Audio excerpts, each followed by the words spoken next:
दोस्तों, एक average Indian आदमी की एक साल की इनकम लगभग 4 लाख रुपए है और वो इंसान 5,50,000 साल तक सरवाइव कर सकता है अगर उसके पास इलोन मस्क जितनी वेल्थ आ जाए तो। एक दूसरी भाषा में, अगर आप अपनी इनकम का 50% भी सेव करके उसे कहीं छुपाकर अलमारी में रख दो तो भी आपको लगभग 11 लाख साल लग जाएंगे इलोन मस्क जितनी वेल्थ बनाने में। ठीक है, अब हमें ये तो समझ आ गया है कि एक एवरेज इंसान दुनिया के सबसे अमीर इंसान जितनी वेल्थ तो नहीं बना सकता, बट अगर बात की जाए 1 करोड़ की तो ये तो कमाना आसान होगा, राइट? वेल, ये भी देख लेते हैं। अगर आप एक एवरेज इंजीनियर हो जो साल के लगभग 6 लाख रुपए कमाता है तो लगभग उसे 16 साल लग जाएंगे 1 करोड़ कमाने में। और अभी तो इसमें मैंने रेंट, फूड, ट्रेवल इन सब के एक्सपेंसेस जोड़े भी नहीं है। और अगर आप बड़ी शिद्दत से हर महीने 10% सेव करते हो तो आपको 166 साल लगेंगे 1 करोड़ रुपए सेव करने में। एक एवरेज इंडियन टीचर को 277 साल और एक एवरेज वेटर जो कि रेस्टोरेंट में काम करता है उसे लगभग 500 साल लगेंगे 1 करोड़ रुपए सेव करने में। तो अमीर लोग अपनी वेल्थ को टाइम से मेजर करते हैं। अगर आपकी कल जॉब चली जाए तो कितने महीने, कितने साल तक आप अपनी सेविंग्स पर सरवाइव कर सकते हो। ये होती है ट्रू वेल्थ की definition. Rich dad poor dad के ऑथर रॉबर्ट कियोसाकी की ये किताब हमें फाइनेंशियल इंटेलिजेंस देती है जिसे हमने शायद कहीं खो दिया था, या यूं कहें कि ना तो हमारे टीचर ने ना ही हमारे स्कूल ने हमें सिखाया। ये किताब हमें एक ऐसा रास्ता दिखाती है जो शायद हमें बचपन में सिखाना चाहिए था। पैसों के ऐसे सीक्रेट जो अमीर लोग अपने बच्चों को देते हैं, बट जो लोग अमीर नहीं है उनके लिए ये किताब एक वरदान के बराबर है। और जिसने भी इस किताब के लेसन्स को नहीं जाना वो हमेशा रेट रेस में ही फंस कर रह जाएगा। इस वीडियो के खत्म होने तक मैं आपसे वादा करता हूँ कि आपने जो इतने सालों में नहीं सीखा होगा वो आज आप सीखने वाले हो। और इस वीडियो को पूरा देखने के बाद आप दुनिया के केवल उन गिने चुने लोगों में आ जाओगे जो इस रेट रेस की जंजीरों को तोड़कर अमीर बनना चाहते हैं, लाइफ में कुछ ऐसा करके दिखाना चाहते हैं जो शायद बहुत कम लोग इसे करने की सोच पाते हैं। और सही मायनों में फाइनेंशियल फ्रीडम क्या होती है आज आपको पता चलेगा। So let's begin. Lesson number 1, rich don't work for money. Robert Kiyosaki इस किताब में बोलते हैं कि rich don't work for money मतलब कि अमीर लोग पैसे के लिए काम नहीं करते। अब ये सुनने में थोड़ा अजीब लगता है क्योंकि बचपन से हमें हमारे पेरेंट्स ने, स्कूल ने हमें एक ही तो चीज सिखाई है, बेटा पढ़ाई अच्छे से करो, मार्क्स अच्छे नहीं आएंगे तो फिर कोई नौकरी नहीं देगा, तो फिर पैसे कैसे कमाओगे? अगर आप पैसा नहीं कमाओगे तो लाइफ बर्बाद हो जाएगी, हमेशा धक्के खाते रहोगे। तो हमारा बचपन तो बस यही सुनने में निकल गया कि बड़े होके नौकरी करनी है और पैसे के लिए काम करना है। पर रॉबर्ट कियोसाकी ऐसा क्यों बोल रहे हैं कि अमीर लोग पैसे के लिए काम नहीं करते? रॉबर्ट के रिच डैड ने उन्हें सिखाया था कि आप कभी भी जॉब करके अमीर नहीं बन सकते क्योंकि आपकी सैलरी कितनी भी क्यों ना हो जाए, आप हमेशा पैसों के गुलाम रहोगे। आप काम नहीं करोगे पैसा नहीं मिलेगा, आप टाइम नहीं दोगे तो पैसा नहीं मिलेगा, आप छुट्टी मनाओगे तो भी पैसा नहीं मिलेगा। रिच लोग कभी भी पैसे के लिए काम नहीं करते हैं, पैसा रिच लोगों के लिए काम करता है। रॉबर्ट जब 9 साल के थे तो उन्होंने कुछ कॉमिक्स बुक्स को किराए पर देना स्टार्ट किया और जिससे उन्हें रेंट मिला करता था, जिससे रॉबर्ट काम नहीं कर रहे थे बट उन्होंने कॉमिक्स किराए पर दे रखी थी तो उन्हें हमेशा पैसे मिलते रहते थे। रॉबर्ट बोलते हैं कि अगर आप ऐसा बिजनेस या सिस्टम क्रिएट कर देते हो जिसमें आप खुद मौजूद नहीं हो तब भी आपको पैसे मिलते रहते हैं तो वो ट्रू डेफिनेशन है फाइनेंशियल फ्रीडम की। बट अनफॉर्चुनेटली लोग इसका अपोजिट करते हैं। वो दिन भर 8-8 घंटे भाग दौड़ करते हैं, सुबह जल्दी उठते हैं, ऑफिस के लिए रेडी होते हैं, जल्दी जल्दी में ब्रेकफास्ट करके बस या ट्रेन पकड़कर अपने ऑफिस जाते हैं और ऑफिस पहुंचते ही शाम के 5 बजने का वेट करते हैं जैसे कि उन्हें किसी जेल में बंद किया हुआ हो। और इस रेट रेस से लोग बाहर तो आना चाहते हैं बट उनके बिल्स, उनकी कार और उनके घर की EMI, उनके घर के खर्चे उन्हें इस रेट रेस से बाहर आने ही नहीं देते। और ये डर हमेशा उन्हें कुछ नया करने से रोकता रहता है। वो कभी भी अपने कंफर्ट जोन से बाहर निकल नहीं पाते क्योंकि उनकी सोसाइटी, उनके टीचर्स और उनके पेरेंट्स ने उन्हें अच्छे मार्क्स कैसे लाना है ये तो सिखाया, बट कैसे अपने डर को खत्म करके रिच लोगों की तरह सोचना है ये कभी नहीं सिखाया। और इसी कारण एक आम इंसान हमेशा पैसों के लिए काम करता चला जाता है। Lesson number 2, financial literacy. दोस्तों, अगर आप ये सोच रहे हो कि स्कूल आपको अमीर बनाने वाला है तो आप गलत फहमी में हो। स्कूल एजुकेशन जरूरी है, मैं ये मानता हूँ, बट स्कूल का प्राइमरी गोल आपको एक अच्छा एम्प्लॉय बनाना होता है। स्कूल कभी भी आपको एक बिजनेसमैन या एक ओनर नहीं बना सकता। जैसे कि कैसे हमें अपने फाइनेंस को मैनेज करना है और अमीर बनने का सही रास्ता क्या है, इन सब फाइनेंशियल एजुकेशन के बारे में स्कूल हमें कभी नहीं सिखाता। रॉबर्ट के रिच डैड हमेशा बोलते थे, it's not how much money you make, it's how much money you keep.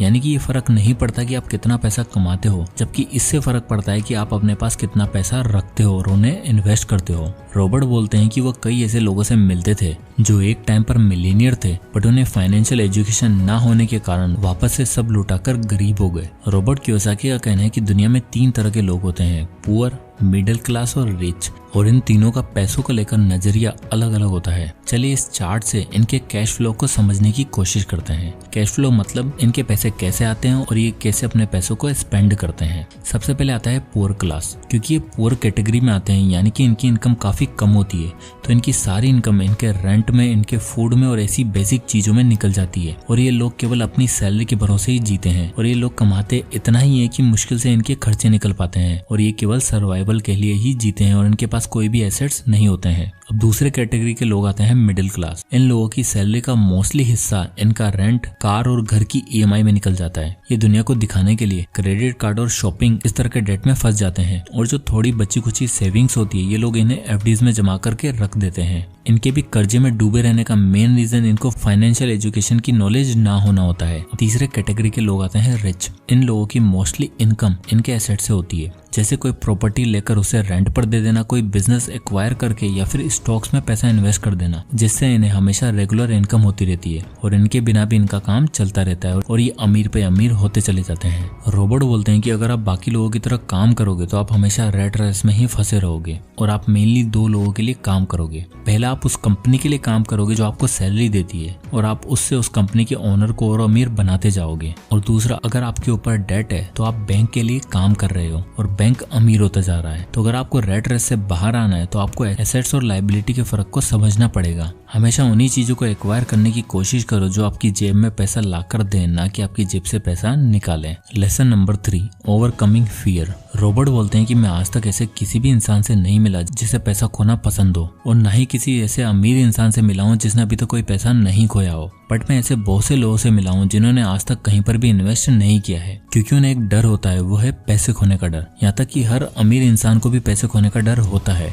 पर प्रॉब्लम ये नहीं है कि आपके अंदर पैसे खोने का डर है, जबकि प्रॉब्लम ये है कि आप उस डर को हैंडल कैसे करते हो। और एक अमीर और एक गरीब इंसान में बस यही फर्क होता है कि वह इस डर को कैसे हैंडल करते हैं। रॉबर्ट बोलते हैं कि जब आप 20 की एज में होते हो तो आप ज्यादा इजीली अमीर बन सकते हो, बट जब आप 30 की एज में होते हो तो आपके ऊपर काफी रेस्पॉन्सिबिलिटी होती है, आप ज्यादा रिस्क नहीं ले सकते हो। और रॉबर्ट अपने पुअर डैड का एग्जाम्पल देते हुए बताते हैं कि इसी डर के कारण उनके पुअर डैड ने कभी कुछ नहीं किया और हमेशा पैसे के टॉपिक को अवॉइड किया। और एक बहुत ही अच्छी कहावत है ना, everyone wants to go to the heaven, everyone wants to go to the heaven but no one wants to die. यानी कि हर किसी इंसान को अमीर तो बनना है, बट रिस्क लेना या फिर अपने डर का सामना करना कोई नहीं चाहता। इसलिए हम ज्यादातर टाइम पैसे के टॉपिक को अवॉइड करते हैं और कभी इन्वेस्ट नहीं करते, क्योंकि हमें उसे खोने का डर है। और अगर आप फेलियर का सामना नहीं करोगे तो सक्सेसफुल कैसे होगे। Lesson number 4, everything is not risky. Robert बोलते हैं कि अक्सर लोग जो चाहते हैं वो हासिल नहीं कर पाते हैं। क्यों? क्योंकि उन्हें लगता है कि लाइफ में एवरीथिंग इज रिस्की। लोगों को लगता है कि हमें तो बस एक ऐसी जॉब करनी है जिसमें हम सिक्योर रहें, कहीं अमीर बनने के चक्कर में हम सब कुछ लुटा ना बैठे, और इस जॉब सिक्योरिटी के चक्कर में वो कभी भी कोई एक्शन लेते ही नहीं है। रॉबर्ट के रिच डैड बोलते थे कि अगर तुम अमीर बनना चाहते हो तो तुम अभी जो सोचते हो, तुम्हारी जो अभी थिंकिंग है, तुम्हें उसका एग्जैक्ट अपोजिट सोचना होगा, तुम्हें अपनी सोच बदलनी होगी। रिच डैड बोलते थे कि अगर तुम जॉब सिक्योरिटी के बारे में सोचते रहोगे तो तुम लाइफ टाइम हार्ड वर्क ही करते रहोगे, इससे तुम नहीं तुम्हारा बॉस अमीर होता जाएगा। और अगर तुम अपना बिजनेस बिल्ड करना स्टार्ट करोगे तो स्टार्ट में हो सकता है कि तुम्हें परेशानियों का सामना करना पड़े, लेकिन बाद में तुम्हें काम नहीं करना पड़ेगा और तुम तब भी पैसा कमाते रहोगे। और बचपन में जब रिच डैड ने यह लेसन रॉबर्ट को बताया था तो रॉबर्ट का ये सवाल था कि ऐसा करना रिस्की नहीं होगा क्या। इस पर रिच डैड बोले कि तुम्हारे पेरेंट्स पैसे बचाने के लिए क्या करते हैं। इस पर रॉबर्ट बोले कि वह सेल का वेट करते हैं और जब सेल होती है तो वो नए कपड़े, नए जूते, ये सारी चीजें सस्ते में ले आते हैं, जिससे वो काफी पैसे बचा लेते हैं। यहाँ तक कि जब वो फूड पर सेल होती है और वो सस्ते में मिल रहा होता है तो उसे फ्रिज में जमा करके रख लेते हैं। इस पर रिच डैड हंसते हुए बोले, मतलब कि तुम्हारे पेरेंट्स पैसे बचाने के लिए बहुत हार्ड वर्क करते हैं। तो रॉबर्ट बोले कि हाँ, क्या आप ऐसा नहीं करते हो क्या। इस पर रिच डैड बोले कि मैं भी एग्जैक्टली ऐसा ही करता हूँ, बट तुम्हारे पेरेंट्स अपना फ्रिज भरने के लिए सेल में चीजें लेते हैं और मैं अपना पोर्टफोलियो भरने के लिए चीजें सेल में लेता हूँ। मतलब मैं ऐसे इन्वेस्टमेंट करता हूँ जो मुझे सस्ते में मिल रहे होते हैं और उसमें मैं अपना पोर्टफोलियो भरता जाता हूँ। और यही डिफरेंस है, तुम्हारे पेरेंट्स हमेशा पैसों की कमी होने से परेशान रहते हैं और हार्डवर्क करते हैं, जबकि मैं बिना काम किए भी अमीर होता जा रहा हूँ, क्योंकि मेरी रियलिटी तुम्हारे पेरेंट्स से बिल्कुल अपोजिट है। तो अगर तुम्हारे पेरेंट्स इन्वेस्टिंग को रिस्की ना समझें तो वो भी मेरी तरह सेम चीज करके अमीर बन सकते हैं, उन्हें बस अपनी सोच को बदलना होगा। तो एट दी एंड ये बुक हमें ये सिखाती है, चाहे अभी आपकी फाइनेंशियल कंडीशन कैसी भी हो, आपके पास डिग्री है या नहीं, इन सब बातों से कोई फर्क नहीं पड़ता। आपको तो बस इन कुछ प्रिंसिपल को फॉलो करना है और अपने डर को खत्म करके रेट रेस से बाहर निकलकर वो कर दिखाना है जो मोस्टली लोग सोचने से भी डरते हैं। फिर उसके बाद आपको अमीर बनने से कोई भी नहीं रोक सकेगा। तो दोस्तों आई होप कि वीडियो आपको पसंद आया होगा और इस वीडियो से आपको कुछ ना कुछ जरूर सीखने को मिला होगा। तो अगर आपको ये वीडियो पसंद आया हो तो इसे लाइक करें और ज्यादा से लोगों तक शेयर करें।